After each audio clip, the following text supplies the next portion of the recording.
Okay, so today we are going to start Radha Kamal Mukherjee. इनके बारे में हम पढ़ेंगे। ये इंडियन सोशोलॉजिस्ट हैं, ठीक है। ये sociologist, economist and social philosopher हैं। फाइन। इनका जन्म होता है 7 दिसंबर 1889 में। इनका बर्थ प्लेस है Baharampur, Murshidabad, West Bengal. So he belongs to West Bengal from a Bengali Brahmin family. Okay, and इनको काफ़ी पाइनियर सोशोलॉजिस्ट रहे हैं अपने ड्यूरेशन के 1889 से 1968 तक। अब इनकी एजुकेशन के बारे में बात करें, उन्होंने अपनी पीएचडी कंप्लीट करी 1920 में from university of Kolkata and doctoral thesis social economy changes in the Indian rural community. तो इन्होंने इंडियन रूरल कम्युनिटी के बारे में स्टडी करी और ये इनकी डॉक्टरल थीसिस थी। फाइन। अब इंटेलेक्चुअल कंट्रीब्यूशन की बात करें तो highly original philosopher of history, astute interpreter of culture and civilisation. Major areas of contribution अगर उनकी बात करूँ तो rural sociology, rural regional sociology, इसके बारे में उन्होंने डिस्कस करा। और फिर काफ़ी सारे आइडियाज़ इन्होंने फोकस करे, जैसे कि सोशल वैल्यूज़ पे इन्होंने बात करी। देन इन्होंने बात करी सोशल इकोलॉजी पे, इकोलॉजी। देन फर्दर इन्होंने इंडियन कल्चर एंड सिविलाइजेशन पे बात करी। देन फर्दर रीजनल सोशोलॉजी पे एंड ह्यूमनिज्म। फिर आगे छोटे और भी कॉन्सेप्ट्स हैं जिन्होंने इन्होंने डिस्कस करा। इन जनरल ओवरव्यू बताऊं, अगर इन्होंने मुखर्जी ने क्या बिलीव करते थे, तो इन्होंने बेसिकली जो है बिलीव करा कि सोसाइटी जो है, समाज जो है, जो हमारी सोसाइटी है वो कैसी है, वो बिलीव करती है किस चीज़ पे, बेस्ड ऑन मोरालिटी। वो मोरालिटी में विश्वास रखती है, हार्मोनी में विश्वास रखती है, साथ ही साथ कोऑपरेशन में विश्वास रखती है। अब देखो, जब ये स्टडी करेंगे या हम इनके कॉन्सेप्ट पढ़ेंगे तो आपको ये कॉमन चीज़ें देखने को मिलेंगी। और ये इनके जो आइडियाज़ थे वो बेसिकली इंडियन फिलॉसफी पे थे, ठीक है। इंडिया फिलोसफिकल आइडियाज़ थे इनके, और जो कि मॉडर्न से विथ मॉडर्न टेक्नोलॉजी से भी, सॉरी, मॉडर्न सोशोलॉजी से भी कनेक्टेड रहते हैं। वो हम देखेंगे कैसे आगे लेक्चर्स में। फाइन, ठीक है। और उन्होंने काफ़ी सारी इंपॉर्टेंट बुक्स लिखी। उस बुक से पहले हम इनके अवार्ड्स एंड रिकॉग्निशन देख लेते हैं। तो इनको पद्म भूषण मिला था 1962 में, वो कि 3rd हाईएस्ट सिविलियन ऑनर होता है। और फर्स्ट कौन सा है वो आपको पता होना चाहिए, और सेकंड आप मेरे को कमेंट सेक्शन में बताओगे। और दोनों बताओगे, आपको तीनों रिवीजन हो जाएगा। देन इनके कुछ इंपॉर्टेंट बुक्स हैं। ये बुक्स में मैच द फॉलोइंग फॉर्म में पूछ लेते हैं आपसे। ये वेरी इंपॉर्टेंट है, एक नई बुक आ ही जाती है, ठीक है। The rural economy of India 1926, regional sociology 1926, land problem of India 1927, field and farmers of Oudh 1929, regional balance of man and his habitation, Indian working class 1945, sociology structure of values, intercaste tensions 1951, dimensions of human values 1964। तो ये इनकी कुछ books हैं, ये आपको हमेशा याद रखनी है ताकि आप जो भी क्वेश्चंस हैं उसको डील कर सको। मूविंग फर्दर, फिर अगर मैं इनकी जो मैथडोलॉजी की बात करूं, तो इनकी बेसिकली जो मैथडोलॉजी है वो काफ़ी मल्टी डायमेंशनल है। तो उसमें हमको इनकी अप्रोच जो है वो देखने को मिलेगी इंटरडिसिप्लिनरी, ठीक है, इंटरडिसिप्लिनरी अप्रोच। इसमें क्या होता है कि ये जो है नॉलेज जो यूज़ करते हैं वो काफ़ी सारे डिफरेंट डिसिप्लिन से यूज़ करते हैं। जैसे कि सोसाइटी कॉम्प्लेक्स है, ठीक है, और उसको अलग अलग डायमेंशन से पढ़ना चाहिए, ठीक है। तो ये क्या हो गया, ये इंटरडिसिप्लिनरी हो गई। देन इन्होंने डिस्कस करा वैल्यू ओरिएंटेड मेथड पे। अब ये क्या होता है, इसमें वैल्यू ड्रिवन होगा, जैसे कि मोरलिटी की बात करेंगे, एथिक्स की बात करेंगे, सोशल वैल्यूज़ की बात करेंगे। फिर उन्होंने कंपैरेटिव मेथड्स भी काफ़ी सारे यूज़ करे। तो उन्होंने डिफरेंट सोसाइटीज़ के बारे में पढ़ा, तो वो भी हमें देखने मिलेगा। डिफरेंट कल्चर्स के बारे में पढ़ा, वो हम पढ़ेंगे अपने इंडियन कल्चर एंड सिविलाइजेशन में। देन इन्होंने बात करी इकोलॉजिकल अप्रोच की, जो सोशोलॉजी इकोलॉजी पे इन्होंने बुक भी लिखी हुई है, ठीक है। देन इन्होंने फिलोसफिकल एंड एनालिटिकल मेथड्स का भी यूज़ करा है। तो आपको देखने मिलेगा ना, मल्टी डिसिप्लिनरी अप्रोच अपनाया है अपनी किसी भी सोसाइटी को पढ़ने के लिए। क्लियर।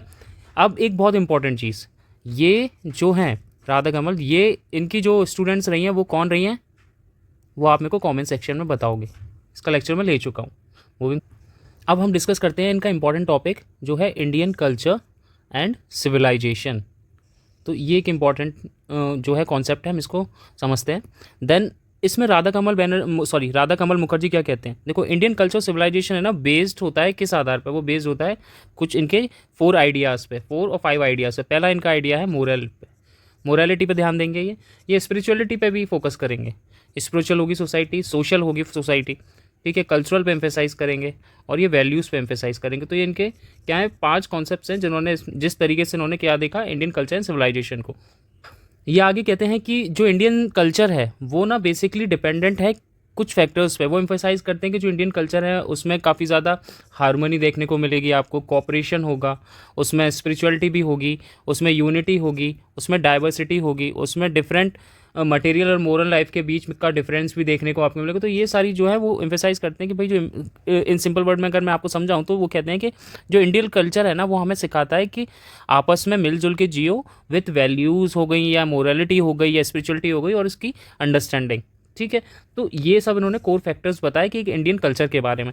अब अगर मैं उसकी बात करूं the role of art and community, अब आर्ट से कैसे, आर्ट और कम्युनिटी कैसे रिलेट करती हैं इंडियन कल्चर में, देखो तो मुखर्जी साहब कहते हैं, वो कहते हैं कि एशियन ओरिएंटल आर्ट जो है, मतलब जो ईस्टर्न कंट्रीज़ हैं, ठीक है, इंडियन सब कॉन्टिनेंट है वो चाइना वगैरह है, तो ये क्या है, ये ईस्टर्न कंट्रीज़ हो गई। ठीक है, हम किसके कंपैरिजन में कह रहे हैं, जो वेस्टर्न कंट्रीज़ है, तो उसी को कहते हैं एशियन या ओरिएंटल आर्ट्स। तो वहाँ पे वो कहते हैं कि जो वहाँ पे आर्ट है ना वो कलेक्टिव डेवलपमेंट और हार्मोनी की बात करते हैं। ठीक है, वहीं अगर मैं वेस्टर्न कंट्री जो है ना वहाँ पे इंडिविजुअलिज्म ज़्यादा फेमस है, वो सेल्फ सेंटर्ड ज़्यादा है, वो खुद के बारे में ज़्यादा सोचते हैं। बट जो वेस्टर्न या ओरिएंटल आर्ट्स है, जो एशियन आर्ट्स है, वहाँ पे क्या है, कम्युनिटी डेवलप हो रही है, कम्युनिटी स्टेप्ड है। ठीक है, फंडामेंटल वैल्यूज़ ऑफ लाइफ वहाँ ईस्टर्न ट्रेडिशन में देखने को मिलती हैं। और वो आगे ये भी कहते हैं कि जो कलेक्टिव डेवलपमेंट या कलेक्टिव ओरिएंटेशन है वो हेल्प करता है सोसाइटी को कैसे, एक हिस्टोरिकल कंटिन्यूटी के कल्चर में बांधने में, सोशल कोहेजन को, ठीक है, जहाँ पे सब आराम से रह सकें, ह्यूमैनिटी के साथ रह सकें, और स्पिरिचुअल ग्रोथ भी वहाँ पे जो है देखने को मिलती है। तो आपको क्लियर हुआ कि जो वेस्टर्न फॉर्म ऑफ आर्ट है, ठीक है, वेस्टर्न आर्ट का क्या रोल है और ओरिएंटल आर्ट का क्या रोल है। देन वहाँ पे आपको इंटीग्रेशन ऑफ वैल्यूज़ को भी देखने मिलेंगे। जो इंडियन आर्ट है वो क्लोजली लिंक होता है सोशल और मोरल लाइफ से। ठीक है, जैसे कि अगर मैं बात करूं कि जैसे कल्चरल स्ट्रक्चर में बात करूं तो आपको टेम्पल, स्तूपास, विहारास, ठीक है, विहारास क्या होते हैं, जहाँ पे बुद्धिस्ट लोग क्या करते थे, रेस्ट वगैरह करते थे। ठीक है, and the unity of moral values, religious values, social values, तो ये सारी वैल्यूज जो है वो आपको इंडियन आर्ट में दिख जाएंगी। अगर कोई भी आप टेंपल में जाके देखो तो वहाँ पे आपको देखेंगे, स्तूपास में मिलेंगी, विहारास में मिलेंगी, तो ये सारी चीज़ें आपको एक कोहेजन, सोशल कोहेजन देखने को मिलेगा। अब ये जो इंस्टीट्यूशनल एक्ट है वो आपको visibly integrated sorry integrated value system देखने को मिलता है इंडियन सिविलाइजेशन में।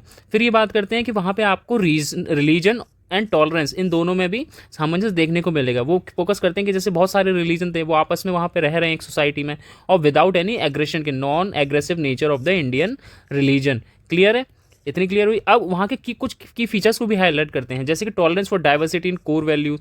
भाई जो जिसकी कोर वैल्यूज़ हैं, ठीक है, वो अपनी फॉलो करते हैं, तब भी वो क्या है, सोसाइटी में हार्मनी के साथ रह रहे हैं। जैसे बुद्धिज्म की अपनी कोर वैल्यूज़ हैं, जैनिज्म की अपनी है, मुस्लिम्स की अपनी है, हिंदुइज्म की अपनी है, क्रिश्चियन की अपनी है।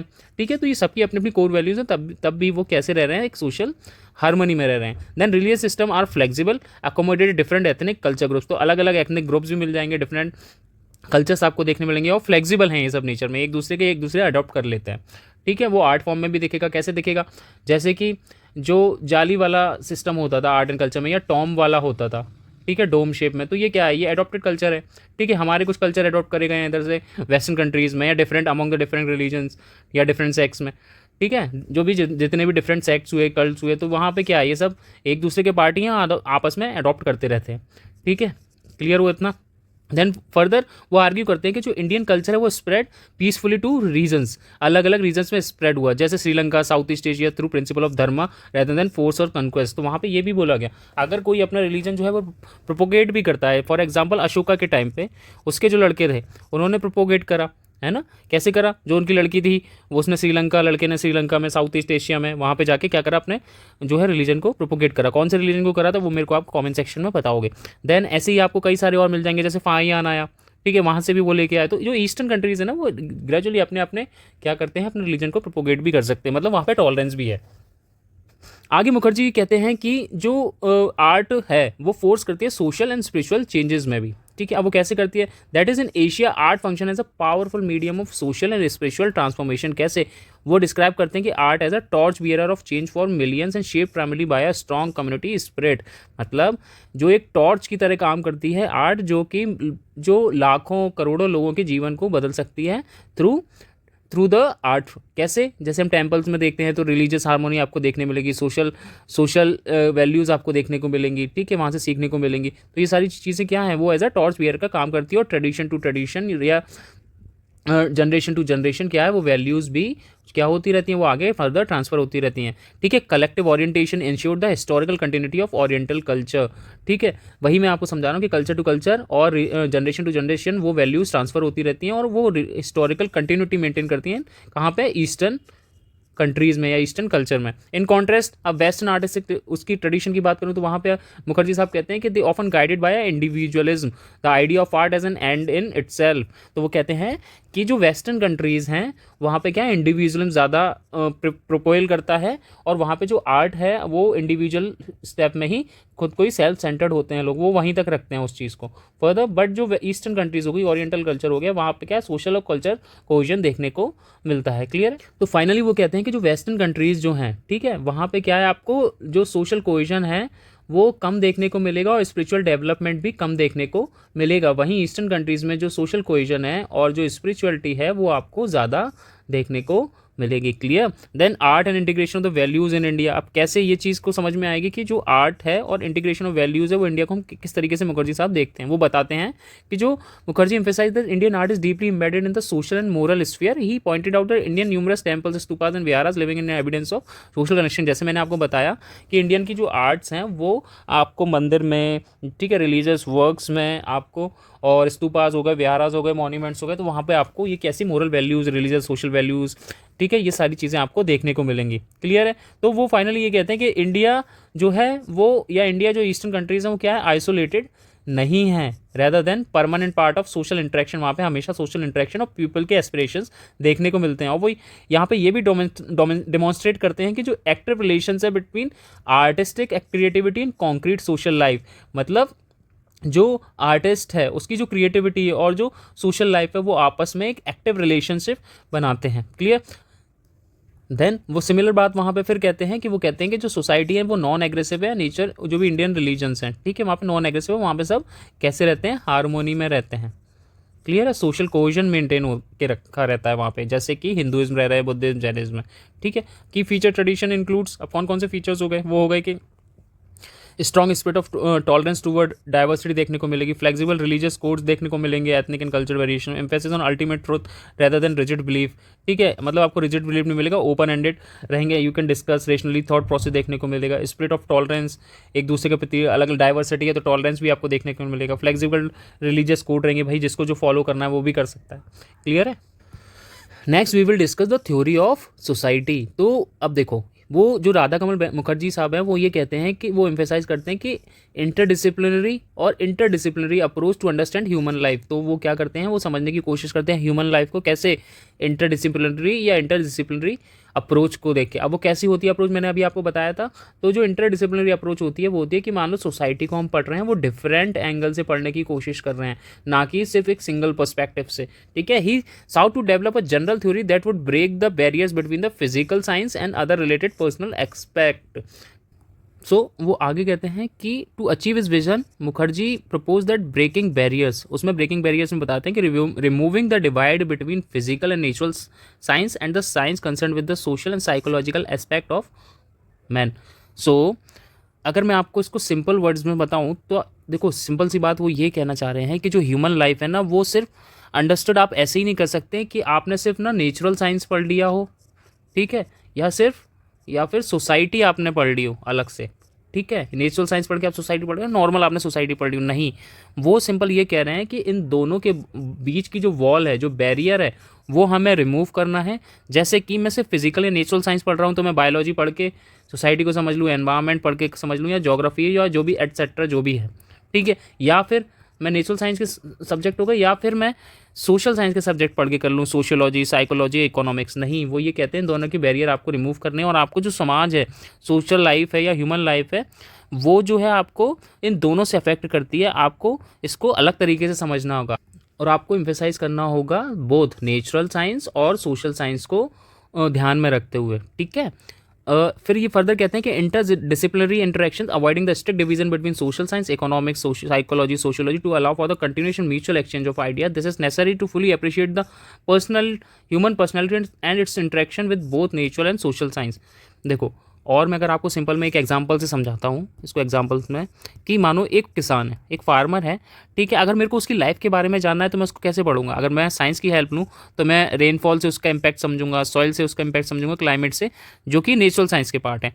अगर मेरे को और इन डेप्थ में पढ़ना है या और मेरे को डायमेंशंस में पढ़ना है या इंटरडिसिप्लिनरी अप्रोच अपनानी है तो मैं इसको कैसे और पढ़ सकता हूँ? तो मैं उसकी लाइफ के बारे में जानूंगा कि उसकी फैमिली प्रॉब्लम्स क्या हैं, पॉवर्टी के बारे में, वो गरीब क्यों है, उसके कल्चर के बारे में, उसका मेंटल स्ट्रेस के बारे में, कुछ गवर्नमेंट पॉलिसीज़ के बारे में। तो मैं इन एंगल से भी उस चीज़ को पढ़ने की कोशिश करूँगा। और ये जो पार्ट हैं वो कौन से पार्ट हैं? ये सोशल साइंस के पार्ट हैं। क्लियर? तो ये दोनों जो है कहीं ना कहीं फार्मर की लाइफ को शेप करते हैं, ठीक है। तो इसी को हम क्या कहते हैं? Theory of society.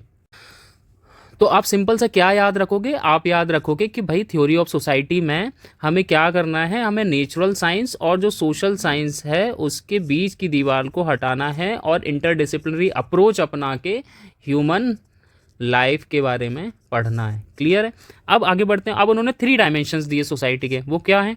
देखो, society is a sum of structure and functions through which human orient themselves to 3 level of environment.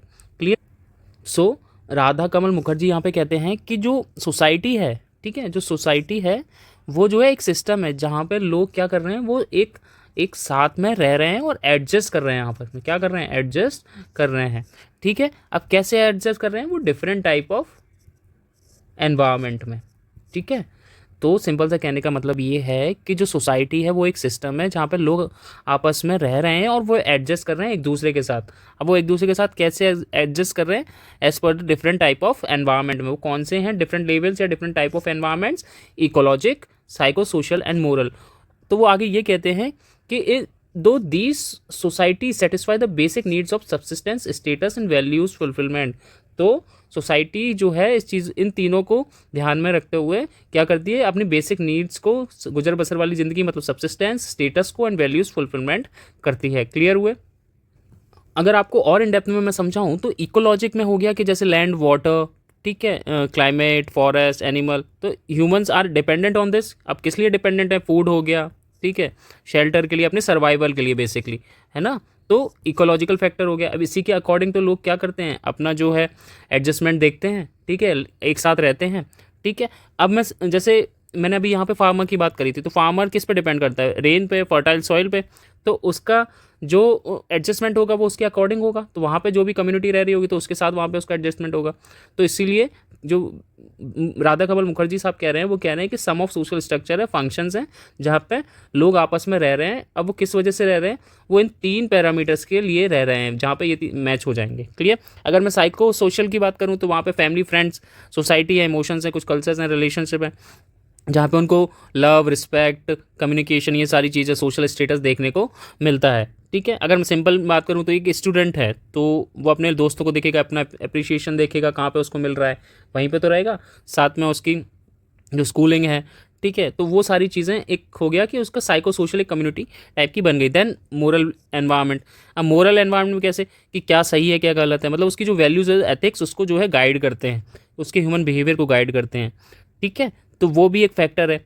तो ऑल ओवर क्या है कि वो कहना चाह रहे हैं मुखर्जी साहब कि सोसाइटी जो ह्यूमन फुलफिल वो 3 इंपॉर्टेंट नीड्स से ही होती है। वो ये 3 नीड्स हैं और वो 3 नीड्स कहाँ से जस्टिफाई होंगी, कैसे होंगी? वो इन 3 नीड्स की वजह से होंगे, 3 लेवल्स ऑफ एनवायरनमेंट की वजह से। क्लियर? इन जनरल तो सोसाइटी जो है ऑल ओवर अगर मैं आपको बताऊं तो सोसाइटी जो है वो हेल्प करती है ह्यूमन सर्वाइव करके, उनको रिस्पेक्ट प्रोवाइड करती है, ठीक है। वो वैल्यूज़ के साथ, मोरल वैल्यूज़ के साथ वहाँ रहते हैं और उन्हीं के आपस में कनेक्ट करते हैं एक दूसरे के साथ, ठीक है। और नेचर से भी, मतलब विद द इंडिविजुअल और सोसाइटी से, ठीक है। तो ये है सिंपल सी बात। तो इन जनरल अगर मैं शॉर्ट में बताऊँ आपको तो इन सिंपल कि जो थ्योरी ऑफ सोसाइटी है वो हमें ये एक्सप्लेन करती है कि सोसाइटी कैसे फॉर्म्ड होती है, कैसे काम करती है, और जो लोग हैं वो टुगेदर कैसे रिलेशनशिप में आते हैं, इंस्टीट्यूशंस कैसे होते हैं, वैल्यूज़ उनकी क्या होती है, सोशल सिस्टम कैसे होता है। तो उसके उन्होंने 3 डायमेंशन दिए, EPM, ठीक है, ecological, psycho social and moral, इनकी वजह से आते हैं। और किस लिए आते हैं? Subsistence, status, values and fulfilment. Clear है? जहाँ पे हम मतलब इंटरडिसिप्लिनरी अप्रोच अपनाते हैं, उसको अलग अलग डायमेंशन से पढ़ते हैं। उससे हमें क्या पता लगता है कि लोग कैसे इंटरेक्ट करते हैं, सोशल इंस्टीट्यूशन कैसे वर्क करते हैं, जैसे कि फैमिली, रिलीजन, एजुकेशन, ठीक है, और क्या ऑर्डर्स रहते हैं, कम्युनिकेशन, कॉपरेशन कैसे मेंटेन होता है, ठीक है, सोसाइटी कैसे चेंज होती है ओवर द टाइम। अब हम बात करते हैं कॉन्सेप्ट ऑफ यूनिवर्सल सिविलाइजेशन। इसमें जो राधा कमल मुखर्जी हैं वो क्या कह रहे हैं, देखो राधा कमल मुखर्जी कह रहे हैं कि जो सोसाइटी है वो क्रिएशन है वर्ल्ड का, वो जो सोसाइटी है वो बेस्ड है ह्यूमन यूनिटी पर, ठीक है, कोऑपरेशन पर एक दूसरे के, देन मोरल वैल्यूज़ पे, और चौथा है हारमोनी पे। तो ये कुछ ऐसे फैक्टर्स हैं जिस पे जो सोसाइटी है वो क्या है, क्रिएटेड है, ठीक है। ये आपको 4 डायमेंशंस याद रखने हैं। अब मुखर्जी साहब कहते हैं कि जो ह्यूमैनिटी है वो मूव बियॉन्ड नैरो डिवीजन्स, मतलब वो अलग अलग डायमेंशन से जो है, अलग अलग जो डिवीजन है, जैसे कास्ट हो गया, रिलीजन, रेस हो गया, रेसिज्म हो गया, ये जो सोसाइटी है वो एक दूसरे से किस तरह काम करती है, एक दूसरे के साथ, ठीक है, किस लिए, पीस के लिए, शांति के लिए, जस्टिस हो गया, वेलफेयर ऑफ द सोसाइटी हो गया, इन सब चीज़ों के लिए अलग अलग रिलीजन। तो मुखर्जी साहब कह रहे हैं कि जो टर्म सिविलाइजेशन यूज़ है वो काफ़ी इंक्लूसिव है, जहाँ पे कल्चर जो है इंटीग्रल पार्ट है सिविलाइजेशन का। क्लियर। वो कहते हैं कि वो प्रपोज करते हैं कि जो ह्यूमन सिविलाइजेशन है वो आप समझ सकते हो 3 इंटरमीडिएट लेवल से। कैसे? तो पहला बायोलॉजिकल लेवल है, उसमें बताते हैं कि जो बायोलॉजिकल एवोल्यूशन है human are enabled to rise and growth of the civilization, and unlike animal, human are not limited to passive adaptive, they can actively modify their environment. Human can adapt in multiple ways, so flexibility and creativity. As a biological species, human have the capacity to overcome the competition and conflict, achieve cooperation, symbiosis. तो biological evolution में हमने क्या समझेंगे, इसमें ये है कि जो ह्यूमन, देखो ह्यूमन क्या हुआ है, ह्यूमन जो हुआ है पहले वो डेवलप हुआ, ठीक है, डेवलप कैसे हुआ, एज अ लिविंग बीइंग, ठीक है, और उन्होंने क्या सीखा, सर्वाइव करना सीखा, ठीक है। और सर्वाइव करना कैसे सीखा और किसके आधार पे, कि जैसे भाई उनके लिए फूड की आवश्यकता है, शेल्टर रहने के लिए चाहिए, उनकी हेल्थ है, वो डिफरेंट चीज़ें अडॉप्ट कर रहे हैं, तो उन्होंने सर्वाइव करना सीखा। जैसे मैं एग्जांपल लूँ अर्ली मेंस का, थ्रू बायोलॉजिकल एवोल्यूशन, ठीक है, तो वहाँ पे क्या हुआ, उन्होंने पहले फार्मिंग सीखी, टूल्स बनाए, ठीक है, बिल्डिंग अपने लिए घर वगैरह बनाए, बिल्डिंग हाउसेस फॉर सर्वाइवल, तो उन्होंने ये सब धीरे धीरे इवॉल्व करा, इवॉल्व करते करते सीखा। देन आता है यूनिवर्सलाइजेशन। यहाँ पे क्या है कि in social psychology individual are often confront with race, ethnicity, nationalism leading to narrow identity.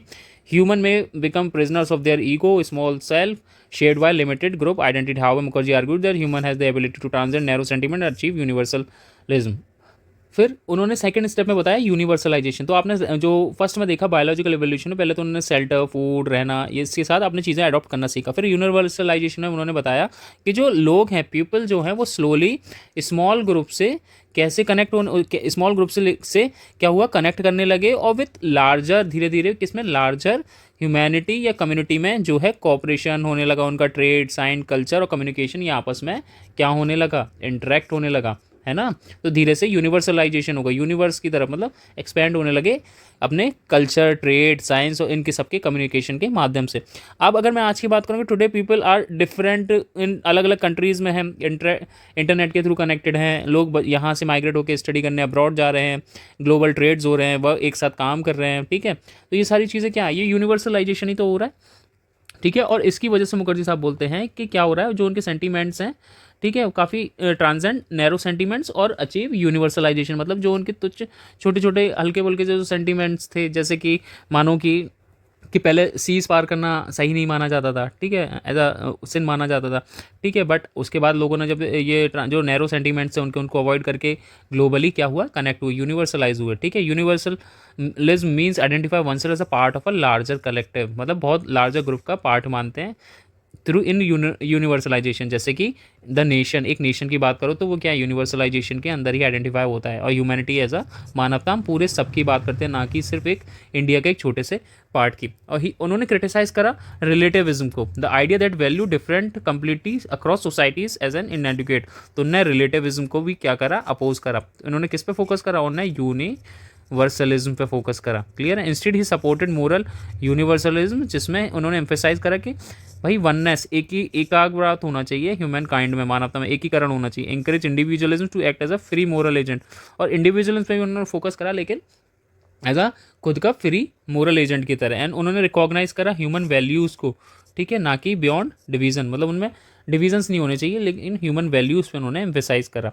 Clear हुआ। फिर इनकी जो अलग आता है वो आता है स्पिरिचुअल डायमेंशन, ठीक है। यहाँ पे ये बताते हैं कि जो हाईएस्ट स्टेज होती है वो है स्पिरिचुअल डायमेंशन। वहाँ पे ये बताते हैं कि जो ह्यूमन अपने मोरल वैल्यूज़ को क्या है, डेवलप कर लेगा, ठीक है, कंपैशन को डेवलप कर लेगा, अपनी पीस की, अपने अंदर की पीस को डेवलप कर लेगा, रिस्पेक्ट करेगा सबकी, ठीक है, रिस्पेक्ट टू ऑल। तो जब ये सब चीज़ें कर लेगा तो वो होता है स्पिरिचुअल डायमेंशन, ये होता है सबसे हाई लेवल का, ठीक है। तो आपने इसमें मुखर्जी साहब कह रहे हैं कि every civilisation has spiritual dimensions, human being gradually move toward higher transcendental level of existence, this involve overcoming, और क्या ओवरकम करती है, biological limitations, physical and material constraint. तब आप भौतिक में नहीं रह जाते हो, आप क्या करते हो, इंटरनलाइज डेवलपमेंट करते हो, इंटरनल डेवलपमेंट करते हो। He particularly appreciate India and Chinese civilisation for is long historical continuity, this grounding in universal myth and values and their encouragement of spiritual growth and pursuit. तो वो Indian और Chinese civilisation को क्या करते हैं, वो अप्रिशिएट करते हैं कि उन्होंने इस चीज़ पे एम्फेसाइज करते हैं स्पिरिचुअल ग्रोथ पे। क्लियर। तो पहला आपने देखा कि इवोल्यूशन बात करी, बायोलॉजिकल इवोल्यूशन पे बात करी, ठीक है। फिर उन्होंने बोला कि अगर आपको इंडियन सोसाइटी के बारे में जानना है तो ये सारी चीज़ें आपको किसी भी ओवरऑल जो यूनिवर्सल सिविलाइजेशन के बारे में जानना है तो आपको बायोलॉजिकल इवोल्यूशन के बारे में पता होना चाहिए, यूनिवर्सलाइजेशन के बारे में पता होना चाहिए और स्पिरिचुअल ग्रोथ के बारे में पता होना चाहिए, स्पिरिचुअल डायमेंशन के बारे में होना चाहिए। तो क्या होता है, आप किसी यूनिवर्सल सोसाइटी या सिविलाइजेशन के बारे में अच्छी तरह से जान। Clear. Okay okay. So next topic है हमारा पर्सनैलिटी, सोसाइटी एंड वैल्यूज़। अब हम पर्सनैलिटी के बारे में देखते हैं कि राधाकरण मुखर्जी क्या बताते हैं। देखो, Mukherjee view personality as an active agent that make decision and choices, seek value fulfilment, human actions are guided by related to the self, खुद से ही, others by society and the cosmos, जो यूनिवर्स ब्रह्मांड में बताता है। Personality is shaped by two type of influences, biological and environment factors, natural needs and instinct and social pressure, and he defined personality as the total pattern of adjustment across three dimensions, biological, social, idea, cosmic या transcendental. Thus personality is not just biological or social but a psycho social whole connected to larger cosmos. मतलब simple सी बात है, देखो राधाकरण Mukherjee personality को कैसे बताते हैं, वो बताते हैं वो सिर्फ इंडिविजुअल का फिजिकल या मेंटल क्वालिटी नहीं है। क्या पर्सनैलिटी इंडिविजुअल की जो फिजिकल या मेंटल क्वालिटी नहीं है, बट पर्सनैलिटी जो है वो इंडिविजुअल की वो डेवलप होती है थ्रू इंटरेक्शन, ठीक है, इंटरेक्शन के थ्रू डेवलप होती है। अब वो इंटरेक्शन के थ्रू कौन से कैसे डेवलप होती है, जैसे कि बायोलॉजिकल फैक्टर्स हो गए, ठीक है, बॉडी इंस्टिंक्ट से, फिर हमारी सोसाइटी से जो है वो डेवलप हो गई, इंडिविजुअल की पर्सनैलिटी कल्चर से हो गई, ठीक है, मोरल एंड स्पिरिचुअल वैल्यूज से, इन सब चीज़ों से क्या है इंडिविजुअल की पर्सनैलिटी जो ग्रोथ होती है। और ये गाइड कैसी होती है, खुद से ही गाइड होगी, by the self. Society help करती है इसमें, ब्रह्मांड यूनिवर्स कॉस्मोस हेल्प करता है, और वो शेप होती है बायोलॉजिकल और एनवायरमेंट फैक्टर से। कैसे, नेचर नीड्स एंड इंस्टिंक्ट से, सोशल प्रेशर से भी जो है इंडिविजुअल की पर्सनैलिटी जो है कैसे होती है, वो बनती है, ठीक है, वो डेवलप होती है। कैसे, सोशल प्रेशर से, जैसे सोसाइटी और कलेक्टिव लाइफ की प्रेशर से होगी। और तो ओवरऑल उन्होंने बोला कि जो ह्यूमन बीइंग है ना, वो एक कंप्लीट पर्सनैलिटी जब बनता है जब वो बायोलॉजिकल नीड, सोशल रिलेशनशिप, ठीक है, एंड मोरल वैल्यूज़ आर जो उनकी आपस में बैलेंस होती हैं। कौन कौन सी, biological needs, social relationship and moral values, ठीक है। उसी अगर ये तीनों चीज़ें बैलेंस होंगी तो इंडिविजुअल की जो है पर्सनैलिटी जो है वो क्या होगी, डेवलप हो जाएगी। क्लियर है। ओके। देन बात करते हैं हम वैल्यूज़ की। Values are socially accepted desire and goals, they are internalise through conditioning and socialisation. Value shape preferences, standard and aspirations, help individual organise and guide their behaviour, provide direction to human goals with structured pattern. तो वो ये बताते हैं कि जो values हैं, ठीक है, वो सोशली एक्सेप्टेड डिज़ायर्स हैं, ठीक है, और वो जो है वो इंटरनलाइज आप कैसे कर सकते हो, जब आपकी या तो स्कूल में, घर में, फैमिलीज़ में, ठीक है, कंडीशनिंग हुई हो, आपका सोशलाइजेशन हुआ हो, तो वो चीज़ें आप क्या कर सकते हो, वो इंटरनलाइज कर सकते हो। और जो वैल्यूज़ हैं वो आपकी क्या चीज़ शेप करती हैं, वो आपके प्रेफरेंसेस को, जो भी आप चाहते हो जीवन में, स्टैंडर्ड्स को, ठीक है, आपके जो एस्पिरेशंस हैं वो सब शेप करती है, आपको हेल्प करती है, आप ऑर्गेनाइज हो, आपका बिहेवियर जो है वो गाइडेड रहे। फिर आपको वैल्यूज़ और क्या बताती हैं, वैल्यूज़ आपको क्या देती हैं, वो आपको देती हैं कि आपको डायरेक्शन देती हैं आपके गोल के प्रति, एंड वो भी एक स्ट्रक्चर्ड पैटर्न में। क्लियर हुआ।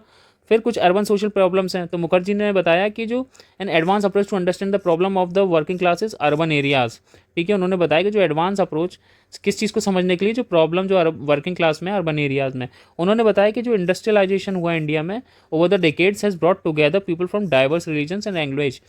जैसे जैसे इंडस्ट्रियलाइजेशन हुआ, ठीक है। जब इंडस्ट्रियलाइजेशन हुआ तो लोग माइग्रेट करके आने लगे एक शहर से दूसरे शहर में, अलग अलग कम्युनिटी के, है ना, आए। तो जब वो माइग्रेट करके आए तो वहाँ से आपको देखने को मिलेगा कि काफ़ी डाइवर्स रिलीजन के लोग देखने को मिलेंगे, डिफरेंट लैंग्वेज वाले मिलेंगे, और वो आराम से जो है एक हारमोनी में रह रहे हैं। लेकिन उनकी जो जो लिविंग कंडीशन है वर्कर की, ठीक है, इन मेजर अर्बन सेंटर जैसे मुंबई का हो गया, दिल्ली का हो गया, कानपुर का, कोलकाता का, चेन्नई का, वो नेगेटिवली अफेक्टेड है due to growth of the slums. तो वो ये कह रहे हैं कि जो अर्बन सोशल प्रॉब्लम्स वो आपको देखने को मिलती हैं जब इंडस्ट्रियलाइजेशन हुआ इंडिया में, तो लोग माइग्रेट होके आने लगे, ठीक है, अलग अलग जगह से। अब एक सिटी में आने लगे, फॉर एग्जांपल मान लो मुंबई में आने लगे, तो जब माइग्रेट होके आएंगे तो लोगों के पास उस टाइम तो इतना पैसा नहीं होगा, तो वो क्या करेंगे, स्लम्स धीरे धीरे वो डेवलप होने लगेंगे। जब स्लम्स डेवलप होने लगेंगे तो क्या होगा, एक मेजर एक चैलेंज आपको देखने को मिलेगा, जिससे कि ह्यूमन नेगेटिव ग्रोथ दिखेगी हर सेंस में। वो कैसे दिखेगी, एक तो सिटी के पर्सपेक्टिव से दिखेगी, इंडिविजुअल के पर्सपेक्टिव से दिखेगी, और सोसाइटी के पर्सपेक्टिव से देखने को आपको मिलेगी। क्लियर है? Okay okay. सो अब हम इनका बहुत इंपॉर्टेंट टॉपिक पढ़ेंगे, सोशल इकोलॉजी। तो मुखर्जी साहब कहते हैं कि argue that for harmonious development of humans it is essential to live in harmony with the other member of the society, nature and environment. मतलब जो अदर मेंबर्स हैं, नेचर है और जो एनवायरनमेंट, उनको आपस में लेके ही क्या होता है, आप हार्मोनी में रह सकते हो। तो देखो सिंपल वे में मैं आपको बताऊं तो सोशल इकोलॉजी का मतलब हो गया कि जो रिलेशनशिप है बिटवीन ह्यूमन बीइंग, सोसाइटी और जो एनवायरनमेंट मतलब यार नेचर, तो इन तीनों के बीच का रिलेशनशिप है क्या, सोशल इकोलॉजी। अब मुखर्जी साहब ये कहते हैं कि जो ह्यूमंस हैं, ठीक है, और जो सोसाइटी है, वो एक दूसरे से मतलब वो अलग नहीं रह सकती, किससे, नेचर से, ठीक है। तो इन तीनों को साथ में ही रहना पड़ेगा। मतलब कि जो ह्यूमंस हैं, ठीक है, ह्यूमन बीइंग है, और जो सोसाइटी है वो नेचर से कभी भी अलग नहीं रह सकती, उन सबको तीनों को आपस में ही रहना पड़ेगा। जैसे कि जो ह्यूमन बीइंग और सोसाइटी है वो किस चीज़ पे डिपेंडेंट है, वो फूड पे है, वो कहाँ से मिलेगा, नेचर से मिलेगा हमें, वाटर पे, क्लाइमेट पे, फॉरेस्ट पे, रिवर्स, ठीक है। ये सारी चीज़ें क्या है, ये हमें दिखाती हैं कि जो ह्यूमन बीइंग है, सोसाइटी है और जो नेचर है वो आपस में ही साथ में एग्जिस्ट करते हैं। तो बेसिकली मेन आइडिया क्या है कि जो ह्यूमन लाइफ है, सोसाइटी और एनवायरनमेंट है, वो एक दूसरे पे कहीं ना कहीं क्या करते हैं, ईच अदर पे इन्फ्लुएंस करते हैं। क्लियर हुआ? बस यही है सोशल इकोलॉजी। क्लियर? अब बात आती है कि भाई जो सोशल इकोलॉजी है वो मुखर्जी साहब ने डेवलप ही क्यों करी।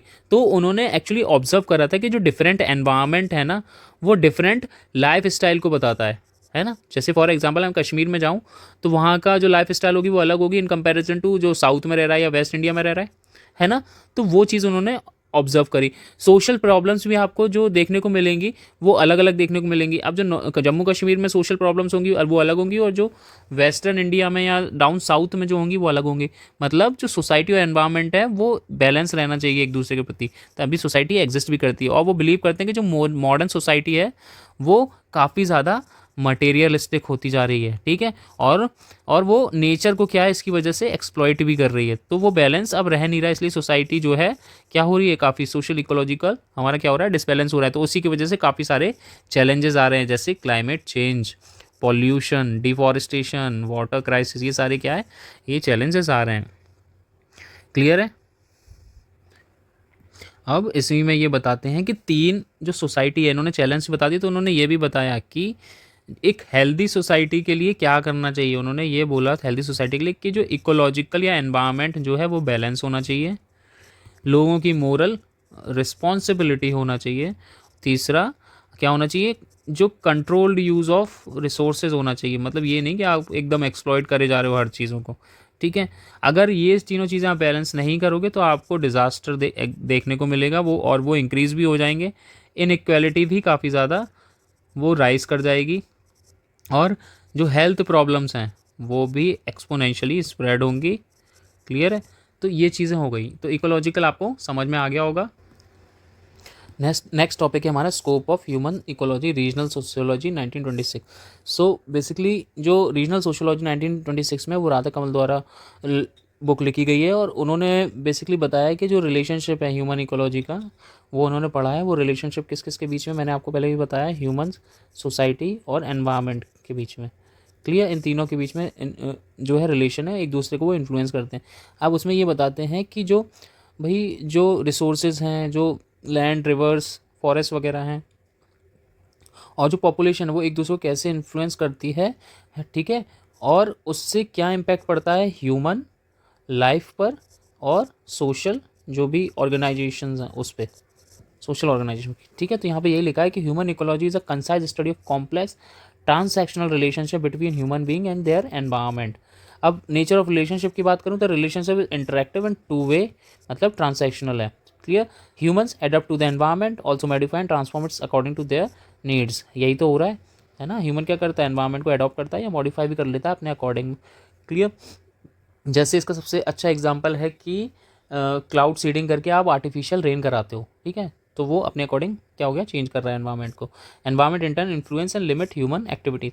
Then if I talk about the component of the human ecology, तो human ecology includes study of multi interconnected factors, जैसे कि नेचुरल फैक्टर्स, ठीक है, social factors, economic factor and cultural factor. अब देखो नेचुरल फैक्टर्स आपको पता है, लैंड हो गया, कैपिटल हो गया, सॉरी क्लाइमेट हो गया, फॉरेस्ट हो गया, नेचुरल रिसोर्सेज हो गए। देन सोशल फैक्टर्स हो गए, population, social institution, community life, production, distribution, ये economic factor, culture factor, values, tradition, custom, तो ये सारे क्या है, कंपोनेंट हो गए।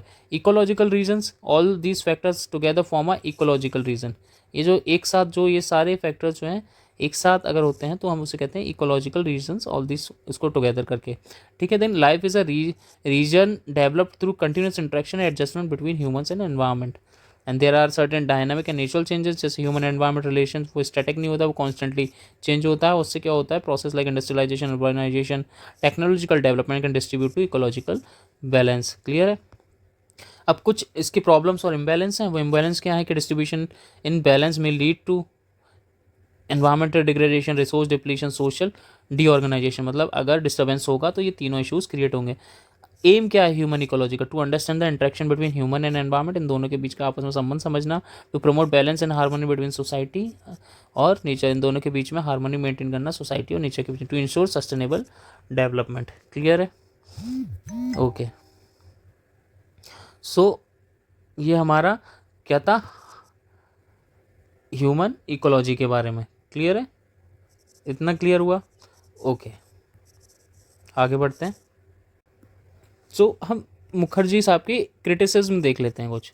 तो इनका क्रिटिसिज्म ये है कि इन्होंने ना बहुत ज़्यादा एम्फेसाइज कर दिया है, और वो एम्फेसाइज करा है इन्होंने मोरल वैल्यूज़ पे, ठीक है। ये इनका पहला जो है क्रिटिसिज्म, बहुत ज़्यादा ओवर एम्फेसाइज कर दिया है इस पर। फिर सेकंड है, इनका जो आइडिया है ना वो काफ़ी फिलोसफिकल है, ना कि ज़्यादा साइंटिफिक, ठीक है। तो ये वेरिएशंस आते रहेंगे। अगर साइंटिफिक होगा तो एम्पिरिकल होगा तो क्या होगा, डाटा हमेशा सिमिलर आएगा, चीज़ें हमेशा सिमिलर आएंगी। बट फिलोसफिकल क्या होता है, काफ़ी ज़्यादा सब्जेक्टिव होता है, तो लोग कुछ भी इंटरप्रिटेट कर सकते हैं। तो ऐसा उन्होंने कहा कि भाई जो नेचर है, ठीक है, या जो फिजिकल साइंस है या नेचुरल साइंस है, वो और सोशल साइंस के बीच की जो वॉल है उसको रिमूव करके आप इंटरडिसिप्लिनरी अप्रोच अपनाओ, और क्या करो, हर डायमेंशन से ह्यूमन लाइफ को, ह्यूमन सोसाइटी को कैसे वर्क करती है, कैसे रहती है, इंडिविजुअल कैसे रिएक्ट करता है, कैसे एक्ट करता है, वो सारी चीज़ें आप क्या करोगे, आप वो देख सकते हो, क्लियर।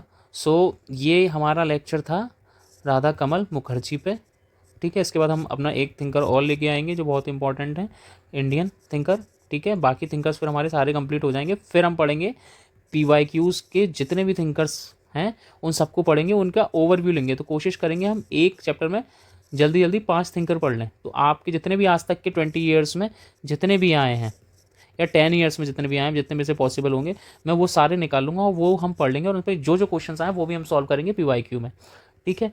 तो बस आप ये वीडियोज़ में हो सकता है मैं कुछ कुछ दिन में बनाऊँ, because I am quite busy in something, तो वो मेरा चल रहा है। But I am here to make sure कि मैं आपको पूरा एग्जाम से पहले सारा बता दूँ। मैं PYQ भी कराऊंगा, ठीक है, और मैं सारे यूनिट भी जस्ट लेके आ जाऊँगा। तो ऐसे ही मैं एक एक लेक्चर आपको देता जाऊँगा, क्लियर है। तो आपके सारे बेसिक कवर हो जाएंगे और हम MCQ भी लगाना चालू कर देंगे, ठीक है। So have a nice day guys, bye.